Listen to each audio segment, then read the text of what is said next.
Bonjour à tous, j'espère que vous allez excellemment bien. Aujourd'hui, on se retrouve pour faire le débrief de la première étape du Tour d'Italie avec un petit peu de retard. On va revenir sur le bilan des Bleus, top flop. Il n'y aura pas de résumé parce que je pense que depuis vendredi, vous avez eu le temps de regarder cette étape. Cette première journée de course en Albanie. Donc aujourd'hui, débrief de cette première étape en Albanie. On fera également le débrief de la deuxième étape. La troisième étape arrivera lundi pour pas qu'il y ait trop de vidéos en ce dimanche. Première étape dont on va faire le débrief avec ce numéro de la Lidl Trek qui a fait quand même un gros tempo et on y reviendra. Allez, n'hésitez pas à vous abonner à la chaîne, à réagir dans les commentaires, à mettre un pouce bleu, à partager la vidéo sur les réseaux sociaux, notamment auprès de vos proches. Si vous pensez que ça peut les intéresser, dans les commentaires, n'hésitez pas à me dire qui vous a plu, qui vous a déçu sur cette première étape. Si vous avez les moyens, vous pouvez soutenir mon travail. Vous pouvez également cliquer sur la petite cloche, comme ça vous êtes au courant des dernières vidéos qui sortent sur la chaîne, notamment des vidéos cyclisme. Et puis, si vous avez les moyens et que vous voulez soutenir mon travail, vous pouvez faire un super thanks. Ça se passe dans les commentaires. Vous pouvez également cliquer rapidement dès la mise en ligne, dès la sortie des vidéos. On commence tout de suite avec cette première étape du côté de l'Albanie avec ce départ qui, pendant quelques temps, on a cru n'allait jamais se faire, cette première étape, ces 3 jours en Albanie. Parce que c'est vrai qu'au mois de décembre, on avait beaucoup de doutes sur la capacité du Giro à faire ce départ. Bon, il a eu lieu. Après, on sent qu'il n'y a pas énormément de passion pour le cyclisme en Albanie. Alors, là encore, il y avait un peu de public dans certains virages à l'arrivée, plus que lors du contre-la-montre, et ça on y reviendra, avec des routes qui étaient dans un état, pas toujours excellent. Je m'attendais même à quelque chose de pire. Je pense qu'il y a eu quelques routes qui ont été, on a bouché les trous, on va dire en dernière minute, mais c'est vrai que Landa pourra regretter notamment sa chute, parce que pour moi il y a un défaut dans la route là où il passe. Et puis oui, ça a été une étape, je dirais pas mauvaise en soi, parce qu'il y a le numéro de la Lidl Trek, c'est un gros tempo, on s'attendait peut-être pas totalement à ce scénario-là. Dommage d'échapper qui pourtant était une échappée intéressante, notamment avec Sylvain Moniquet, notamment à l'intérieur pour la Cofidis. On avait des coureurs qui étaient très forts dans ce registre. Je pense à Verret, notamment. Il y avait Taco Van Der Horn également dans cette échappée. Mais Tarozzi aussi. Mais le problème, c'est qu'elle n'a jamais pu avoir suffisamment d'avance pour imaginer aller au bout, parce qu'on a eu une Lidl Trek qui a roulé très fort, parce que pas mal d'équipes ont eu un petit peu peur, je pense, des routes albanaises, et se sont dit qu'il fallait mieux être à l'avant du peloton. Sauf que quand vous avez 5-6 équipes qui ont la même idée, forcément le rythme augmente naturellement sans forcément le vouloir. On ne voulait pas forcément récupérer les échappées aussitôt, on aurait voulu les récupérer plus tardivement, mais avec ce tempo qui est augmenté, avec une Lidl Trek également qui voulait faire mal aux autres adversaires du côté du sprint, on s'est retrouvé à avoir une échappée qui a été reprise assez vite. Et puis derrière, deux montées cadenassées, maîtrisées par la Lidl Trek et un final où l'équipe américaine a su aussi compter sur la Red Bull Bora de Primož Roglič et sur quelques alliés de circonstances qui voulaient peut-être éloigner un petit peu d'Eric J ou encore Thymen Arensman en termes de temps. Et puis ça a permis, je suis un petit rototo, je m'en excuse, mais ça a permis de conserver un gros tempo et qu'il n'y ait pas des contres dans les 10 derniers kilomètres qui auraient pu vraiment coûter très cher à la stratégie de la Lidl Trek. Et puis il faut dire également que Matthias Vachek a fait un très gros travail. La note de l'étape, on est sur un grand tour, alors on note les différentes étapes. Pour moi, un 14 sur 20. C'est pas la meilleure étape. Par rapport au parcours, je dirais qu'on a plutôt su utiliser le parcours. Le tempo de la Lidl Trek, moi je m'attendais pas à ce qu'on ait que 30 coureurs qui soient dans le bon temps, on va dire. Donc ça a quand même déjà fait des écarts. On perd déjà au final des coureurs comme des IG, qui perdent un petit peu de temps. Arensman aussi, qui au final perd lui beaucoup de temps. Donc il y a eu quelques surprises dans cette première étape, même si la plupart des leaders du classement général s'en sortent. Et puis, il y a eu un malheureux, mais ça, on y reviendra avec Mikel Landa, l'Espagnol. Mais voilà, je dirais que je ne m'attendais pas à avoir une étape aussi intéressante aujourd'hui. Donc, j'ai plutôt bien apprécié ce que j'ai vu du côté de ce tour, de cette première étape du Tour d'Italie. Donc, je dirais un 14 sur 20. C'est pas exceptionnel, mais c'est pas non plus catastrophique. J'ai hésité entre le 13 et le 14. Je dirais que c'est un 13,5, un 13,8. Voilà. Plus qu'un 14. Mais voilà, j'ai pas trouvé ça catastrophique. Après, c'est sûr que je me dis que le souci, c'est qu'on a un public qui, en termes d'ambiance sur le bord de la route, il n'y a pas grand-chose. On a des routes qui ne sont pas toujours dans un bon état. Dans un pays, encore une fois, extrêmement pauvre, je pense qu'on aurait pu éviter ce départ en Albanie. Mais ça, j'en ai déjà parlé sur ma présentation de l'étape numéro 3. Allez, on regarde tout de suite le bilan des Bleus. Alors, du côté de ce bilan des Bleus, on va faire plutôt un bilan global. Aujourd'hui, je n'ai pas forcément un coureur que je vais mettre en avant. J'aurais pu mettre Sylvain Moniquet qui fait une belle étape. Et c'est intéressant pour la Cofidis. Parce qu'ils n'ont pas de leader pour le classement général. Milan Fretin aujourd'hui, c'était un petit peu dur. Pour lui, il a lâché assez vite, comme pas mal de sprinteurs au final, qui ont lâché sur cette étape. Et donc, du côté de cette journée, eh bien, je dirais Sylvain Moniquet, du côté de la Cofidis. On prend l'échappée, on arrive à prendre le classement de la montagne, malgré le fait, encore une fois, que l'échappée a été reprise assez tôt. Ça, c'est plutôt une bonne nouvelle. Après, si on veut le conserver, il faudra prendre l'échappée de nouveau ce dimanche et pourquoi pas également sur cette première semaine. Et on sait que souvent, le premier porteur d'un classement de la montagne, il est rarement à l'arrivée. C'est encore peut-être plus compliqué qu'un classement général d'avoir le maillot du jour 1 au jour 21 du côté du classement de la montagne parce qu'il faut partir souvent en échappée, qu'avec en plus les nouveaux systèmes de points sur les grands tours où souvent les points sont doublés lors des arrivées, eh bien il faut avoir quand même des bonnes qualités de grimpeur et que c'est pas forcément idéal et facile de jouer ce type de classement. Mais je dirais que voilà, Sylvain Moniquet, belle étape aujourd'hui. Il prend la bonne échappée. Voilà, il se retrouve dans un bon groupe, un groupe de costauds. Il a réussi à jouer avec Tarozzi. Il avait plutôt des bonnes jambes.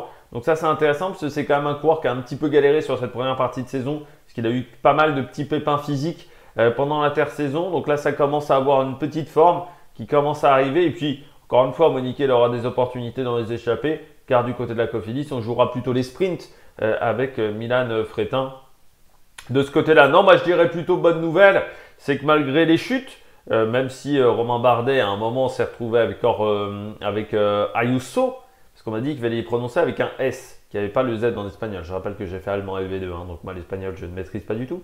Mais on m'a dit que du côté de Ayuso, ça va être dur de faire le S. Voilà, il est dans la petite chute, là à la sortie du rond-point, je sais plus, on était à 90 bornes de l'arrivée à ce moment-là. Mais sinon, je dirais RAS et on sent qu'il s'est employé dans la montée finale pour rester avec les meilleurs, mais c'est assez normal. Je rappelle que c'est un coureur qui manque de jours de course pour le moment, Romain Bardet, du fait de sa chute du Tour de l'Algarve qui lui a coûté des jours de course. Je pense que plus il va aller sur… en deuxième semaine, ça devrait aller mieux. En troisième semaine, ça devrait être super. Et sur le Critérium du Dauphiné, il jouera peut-être la victoire sur cette épreuve pour finir en beauté. C'est ce qu'on espère du côté de Romain Bardet. Mais je pense que ça ira de mieux en mieux du côté de Romain Bardet au fur et à mesure des jours de course et des semaines de compétition. Du côté de David Gaudu, là aussi, il n'est pas tombé. Parce que c'est vrai qu'on aurait pu avoir un petit peu peur du côté de David Gaudu ou peur qu'il perde du temps. Le coureur français, mais il s'en est bien sorti. Il est également dans le groupe avec les leaders. Donc ça, c'est plutôt une bonne nouvelle du côté de ces coureurs-là. Parce qu'encore une fois, du côté des Bleus, donc soit du côté des Français, soit du côté des coureurs étrangers dans des équipes françaises, eh bien, on n'a pas forcément de coureurs qui peuvent jouer énormément de choses à part Gaudu et Bardet. Donc, le fait de ne pas les avoir perdus dès cette première étape, eh bien, ça, c'est plutôt une bonne nouvelle aujourd'hui. Par contre, eh bien, mauvaise nouvelle, c'est Geoffrey Bouchard tombé dans la chute avec Landa. Enfin, il est tombé dans un deuxième temps. Je pense à cause des voitures qui s'étaient arrêtées. Eh bien, du côté de Geoffrey Bouchard, là aussi, grosse chute. Et c'est dommage pour le Français qu'enchaîne quand même les pépins physiques depuis 2-3 ans. Entre ses problèmes de genoux qui avaient fait qu'il avait repris extrêmement tard, comme Victor l'a fait en 2024, plus là, en 2025, des petits pépins physiques. C'est vrai que là, la spirale est assez négative pour Geoffrey Bouchard. C'est pas beaucoup mieux pour Victor Lafay, qui doit se faire opérer du genou parce que en fait les problèmes de l'an dernier se sont réactivés et en gros à part l'opération, eh bien, il n'y a pas grand chose à faire d'autre pour Victor Lafay. Voilà, du côté des petites infos cyclisme. Mais voilà, du côté de cette étape pour les Français, ça s'est plutôt bien déroulé. Allez, on regarde tout de suite les coureurs au top. Attaque de Marlou! Eh bien, du côté des coureurs au top, on commence avec le vainqueur du jour. Et s'il n'avait pas gagné, il aurait été dans les bonnets d'âne. C'est Mats Pedersen. Oui, pourquoi il aurait été dans les bonnets d'âne? Quand on fait travailler autant ses équipiers, quand on fait un tempo et qu'on incite à la décision de cette étape de cette manière-là, la Lidl Trek a fait quand même, je dirais, 90% du job aujourd'hui. C'est ce qui a fait que certains coureurs se sont retrouvés en difficulté sur cette première étape. Eh bien, quand on fait ce travail-là, il faut mettre la balle au fond. Si on ne met pas la balle au fond, eh bien, on passe un peu pour un con. Et Pedersen, il a réussi à mettre la balle au fond. Mais encore une fois, quel travail de la Lidl Trek, que ça soit quand même Ciccone. Alors, Ciccone, je le voyais jouer le général, mais vu le travail qu'il a effectué pour Pedersen, on a peut-être une autre idée derrière la tête du côté de la Lidl Trek, pourquoi pas de lui faire jouer le classement de la montagne. Mais c'est vrai que le tempo qu'a fait Giulio Ciccone pendant toute cette étape a été quand même hyper impressionnant, et notamment dans les différentes montées. Mais du côté de la Lidl Trek, on a fait quand même un énorme boulot. N'oublions pas également Vacek dans le final, qui permet d'éviter les contres. Parce que c'est vrai que quand on a fait comme ça écrémer le peloton, c'est ce qui s'est passé, qu'on se retrouve à 30 ou 40, même l'équipe qui roule n'a plus forcément les moyens de contrôler entièrement la course. Et dans ce genre de situation, le risque, c'est d'avoir un contre, un coup du kilomètre. Je pense notamment à Victor Lafay sur l'étape de San Sébastien, où la décision avait été faite, sauf que plus personne n'arrivait à contrôler. Il manquait d'équipiers autour de Wout van Aert. Et bim, c'était Victor Lafay qui s'était imposé. Mais Vacek a fait encore également un énorme boulot. Et ça, c'est vrai que c'est quand même un super coureur, Vacek. Je l'avais même un peu oublié pour le contre-la-montre, pour tout vous dire, Mathias Vacek, parce que c'est vrai que ça reste quand même un super coureur. Et puis Ciccone qui se sacrifie pour Pedersen. Ça va être Ciccone dans sa carrière, on dira que c'était un bon coureur, ça c'est clair et net, qui a eu des belles victoires du côté de Ciccone. Mais je pense qu'on aura toujours dans la tête de se dire, tiens, si c'était pas autant sacrifié pour d'autres coureurs, ce que ça aurait pu donner. Parce que c'est vrai que chez Lidl Trek, il a quand même pas mal roulé pour les sprinters. Et des fois, tu te dis, est-ce qu'il n'aurait pas pu jouer un peu plus sa carte dans ce genre de situation? Voilà, c'est un peu de frustration parce que j'aime bien ce coureur qui anime souvent les grandes courses et notamment les courses par étapes. Mais voilà, Ciccone, Vacek, énorme boulot. Et du côté de Pedersen, j'ai pas super bien aimé son sprint. Alors déjà, je pense qu'ils ont fait un tempo comme ça du côté de la Lidl Trek parce qu'ils n'avaient pas confiance en ses qualités à l'arrivée. Parce qu'ils se sont dit, bon, bah, face à Van Aert, ça passera. Par contre, peut-être si on ne roule pas suffisamment vite face à d'autres sprinters qui passent quand même un petit peu les bosses, ça ne suffira pas du côté de Mats Pedersen. Donc ce tempo de la Lidl Trek indique quand même peut-être un petit sentiment que Pedersen a du mal cette année au niveau des sprints.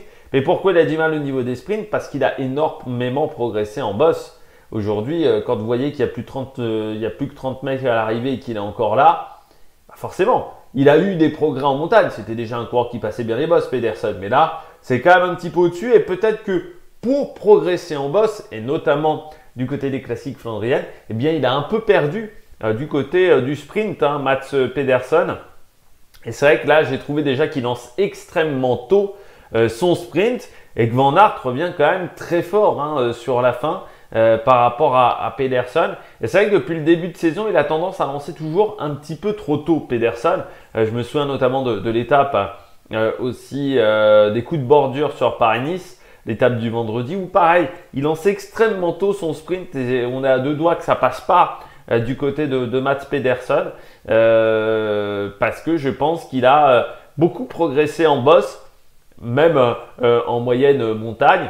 Mais forcément, ça a un contre-coup derrière. C'est le sprint qui en pâtit du côté de Mats Pedersen.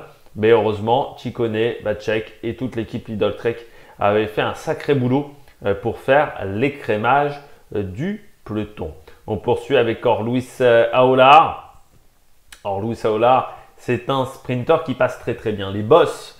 Ça, on le sait. C'est même, je dirais qu'il est un peu comme Leonardo Duque Aolar. C'est-à-dire que ce n'est pas vraiment un sprinter. En gros, c'est un puncher qui a une très bonne pointe de vitesse, mais c'est un profil voilà, un peu à la Rambourou aussi. Ce ne sont pas vraiment des sprinters. Sur le plat, Aolar, il aura du mal quand même, à part si le sprint est un peu débridé, comme la victoire de Geoffrey Soupe sur la Vuelta il y a 2 ans, où Aolar, je crois, fait 3 jours là, 2 ou 3, mais c'est un sprint où le dernier virage provoque un petit peu la cacophonie. Mais c'est vrai que face à Jonathan Milan, Aolar, il n'a pas les capacités pour tenir la cadence. Par contre, il passe super bien les bosses. Orluis Aolar et même de la moyenne montagne, il est capable d'être performant. Et là, je pense qu'il a les très bonnes jambes, Orluis Aolar. Alors, c'est dommage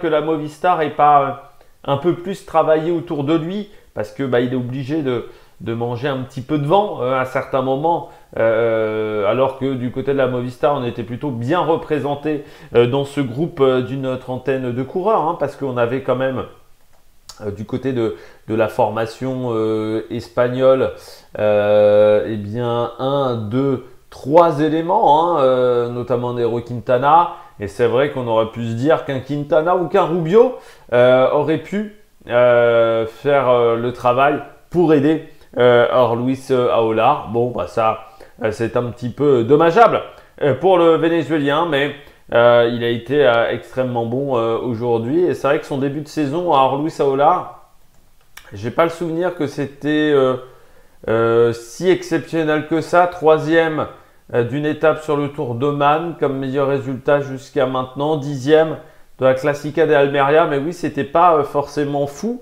du côté du Vénézuélien qui a changé d'équipe. Il est passé de la Cara Rural à la Movistar. Lui qui avait fait une très bonne saison l'an dernier. Enfin, ça fait 2 saisons qu'il était vraiment pas mal du côté de la Cara Rural. Et la Movistar qui a pas mal recruté dans des équipes espagnoles, que ce soit Castrillo, notamment, que ce soit Orluis Aolar. Voilà, ils ont été chercher des coureurs des équipes espagnoles, notamment de 2e division, des coureurs talentueux.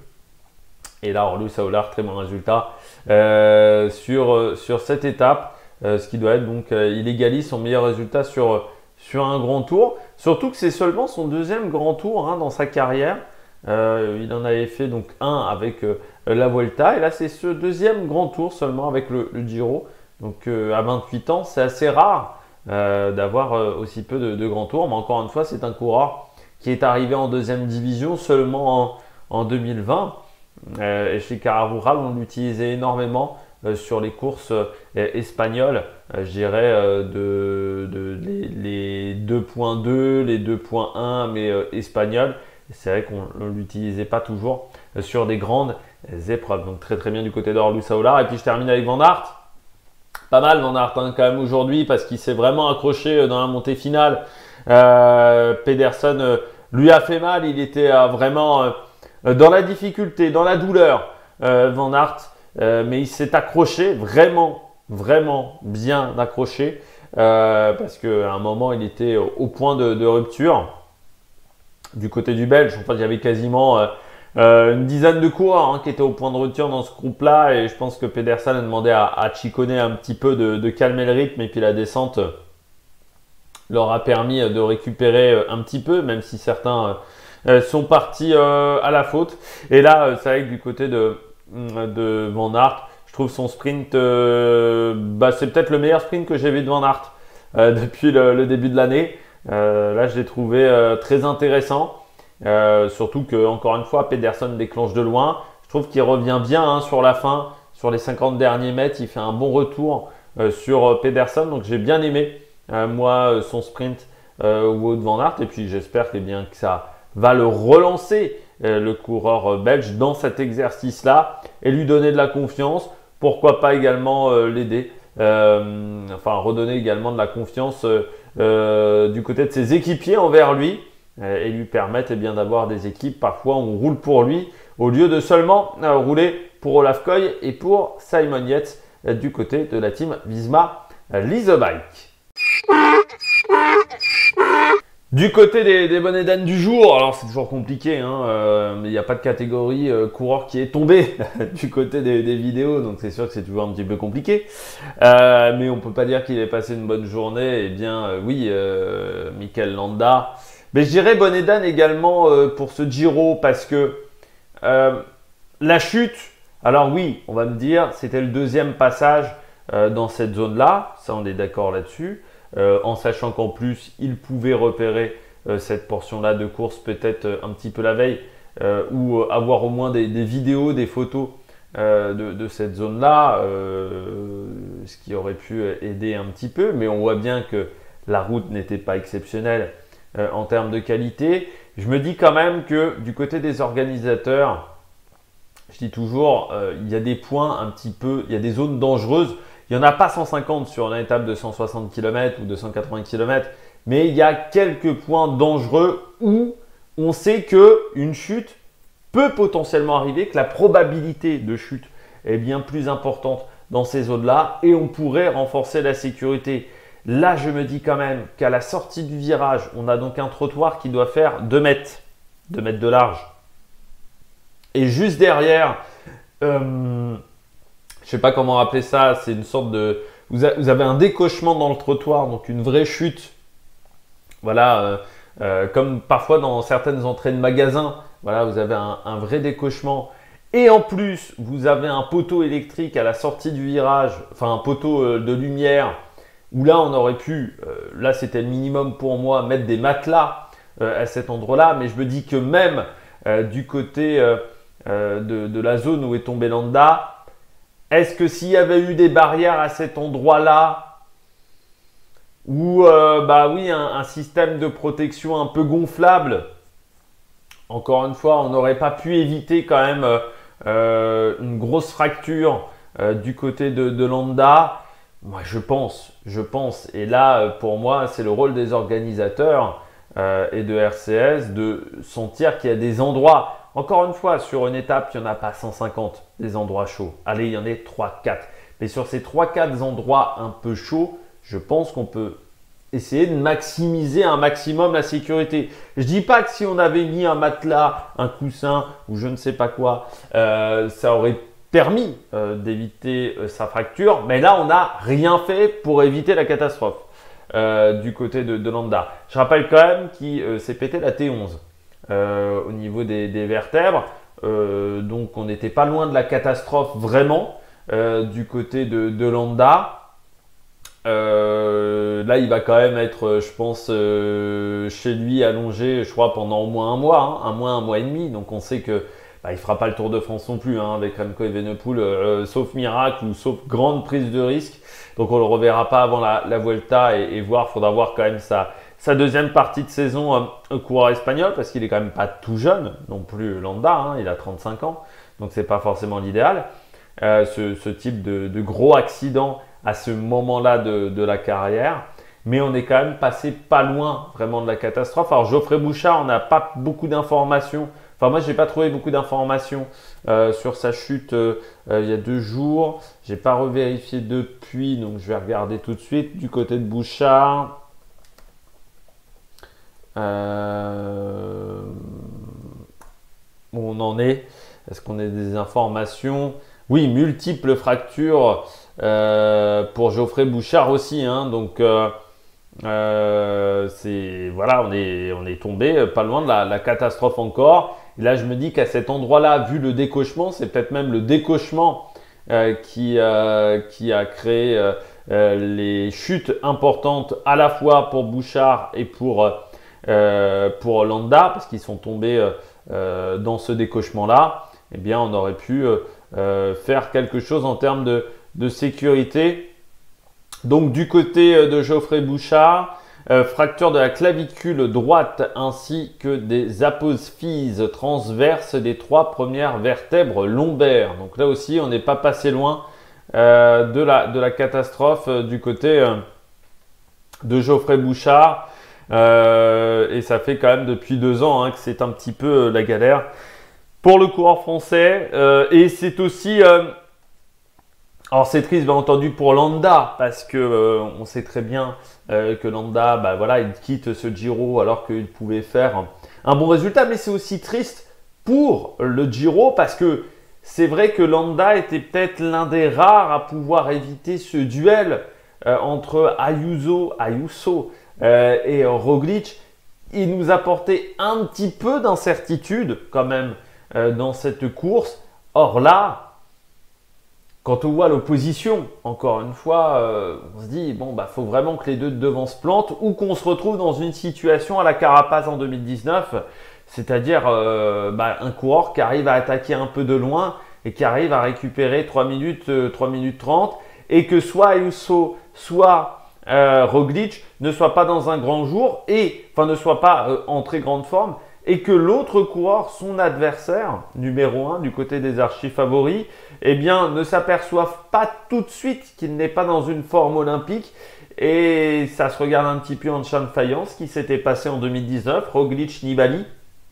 Nibali avait compris trop tardivement que Roglic n'était pas dans une forme olympique sur cette course. Et quand il l'a compris, eh bien c'était trop tard. Carapaz avait trop d'avance et surtout, il ne restait pas suffisamment de jours jusqu'à l'arrivée. Donc là, c'est un petit peu dommage voilà, pour l'intérêt de la course également.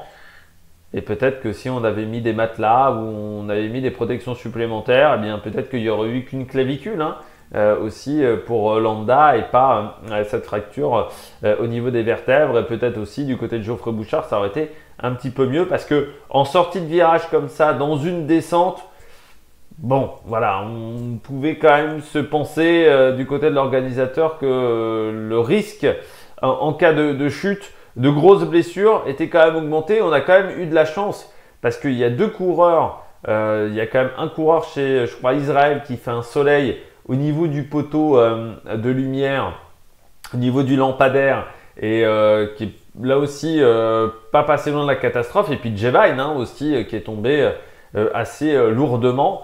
Donc là, on aurait pu avoir une grosse catastrophe à ce moment-là. Deuxième coureur flop du jour, Arensman. J'ai envie de dire, comme l'an dernier, il perd du temps lors de la première étape un petit peu compliquée, Arensman. Alors, le débours de temps est, je crois, un petit peu moins important que sur le Giro 2024.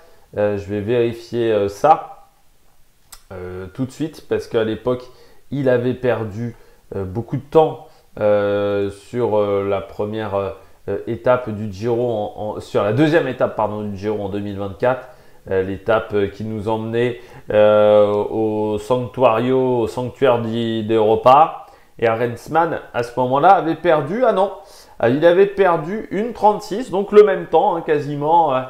Aujourd'hui, une 34, je crois, hein, de perdu pour Arensman, que je le retrouve. Arensman, il a perdu une 35, donc c'est quasiment la même chose que l'an dernier, le même débours de temps. Mais bon, ça fait quand même un petit retard, un petit pécule. Et c'est vrai que si on regarde son classement général l'an dernier, à Arensman, et on se dit s'il n'avait pas perdu une 30 ce jour-là, eh bien ça lui aurait peut-être permis de dépasser Tiberi, voire de ne pas être loin de Ben O'Connor, parce que il était à moins de 2 minutes hein, de Tiberi et il était à 2,30 de Ben O'Connor, un peu moins de 2,30 de Ben O'Connor. Donc comme quoi un début de course, ça a son importance. Et là, Arensman, comme l'an dernier, il a eu du mal à se mettre dedans. Il y a un moment, il était vraiment un petit peu en perdition. C'est pas une bonne nouvelle pour lui également parce qu'avec Egan Bernal, il y a quand même, je dirais, une petite guéguerre interne. Et que Bernal, lui, a fini dans le premier groupe et on sait qu'il a fait une préparation spéciale pour ce Tour d'Italie. On verra si ça va fonctionner et que là, c'est pas l'idéal hein, pour Thymen Arensman en ce début de course. On aurait pu s'attendre à un petit peu mieux, voilà, de la part du coureur néerlandais. Et c'est un peu comme l'an dernier, des difficultés à se mettre dans le rythme tout de suite. Alors ça veut dire qu'il finira bien, normalement, hein, Thymen Arensman, mais on aurait pu s'attendre à mieux parce que c'est vrai qu'il a plutôt bien fini le Tour des Alpes. Mais peut-être le Tour des Alpes s'est fini dans des conditions climatiques difficiles. Donc peut-être qu'il a eu un petit refroidissement du côté de Thymen Arensman qui lui a coûté un petit peu d'énergie. Parce qu'on s'aperçoit que ceux qui ont fait un bon Tour des Alpes, en gros, celui qui s'en sort le mieux, c'est Storer. Mais que pour les autres, ça a été un petit peu plus compliqué dans l'affaire. Et notamment Thymen Arensman qui n'a pas forcément fait une très très belle étape. Donc dommage pour lui et pareil hein, pour un deuxième coureur qui a été performant sur le Tour des Alpes mais qui a souffert aujourd'hui, c'est Derek G. Là aussi, 57 secondes de perdu sur cette première étape du côté de Derek G, du côté du coureur de la Israel Première Tech. Là aussi, c'est pas forcément une bonne nouvelle pour le coureur canadien. On aurait pu s'attendre à mieux. Voilà du côté de Derek G. Et puis mauvaise nouvelle hein, du côté d'Israël, c'est Corbin Strong hein, qui n'a pas joué non plus l'étape. Alors Corbin Strong, là c'est une grosse déception quand on voit ce qu'a réussi à faire Luis Saola ou ce qu'a réussi à faire même un Pidcock. On se dit, bon, Corbin Strong, normalement il doit passer ce genre de journée à 2000 mètres, à 1800 mètres, 1900 mètres de dénivelé positif. Et là qu'il n'ait pas réussi à passer les difficultés, c'est un petit peu décevant. Et surtout que Corbin Strong, encore une fois, c'est un coureur qui me déçoit très régulièrement parce que quand on l'attend sur des sprints sur le plat, il n'est pas suffisamment fort hein, pour se mêler à la lutte avec les meilleurs. Hein, normalement sur le Tour d'Italie, sur les sprints sur le plat, bon, il sera quand même, je pense, très souvent en dehors du top 10. Donc, on l'attend sur ce genre de sprint-là, sur ce genre d'étape un petit peu difficile. Et là, eh bien, il a souvent du mal également, Corbin Strong, à être aux avant-postes. Souvent, il est lâché. Et là, c'est une petite déception quand même du côté de ce coureur. Mais je dirais que je suis souvent déçu par Corbin Strong. Et Derek G, oui, pour moi, surprise Derek G. Parce qu'encore une fois, un bon Tour des Alpes. Il avait été performant. Le début de saison est plutôt bon hein, du côté de Derek G. Donc voilà, Tour des Alpes où il fait 3e. Tirreno, il fait 4. Il est bon également sur Grande Camino. Mais là, sur cette première étape, ça a été plus compliqué pour lui. Voilà, il perd du temps sur cette journée. Et puis, il n'a pas forcément été aidé par beaucoup d'équipiers. Hein. Il était un petit peu seul, Derek G, à part, je crois, Jan Hirt, qui était à ses côtés et qui a essayé de travailler. C'est vrai que j'avais loué un petit peu la densité de cette équipe, avec notamment Frigo, Hull, Schulz, Fuglsang et Simon Clark. Mais là, ils sont passés un petit peu à côté, du côté de la Israel Première Tech. Eh bien, j'espère que vous avez aimé cette vidéo. Si vous avez aimé cette vidéo. N'hésitez pas à vous abonner à la chaîne, à réagir dans les commentaires, à mettre un pouce bleu. Et puis nous, on se retrouve pour des prochaines aventures sur Amérique Production. Ciao, ciao!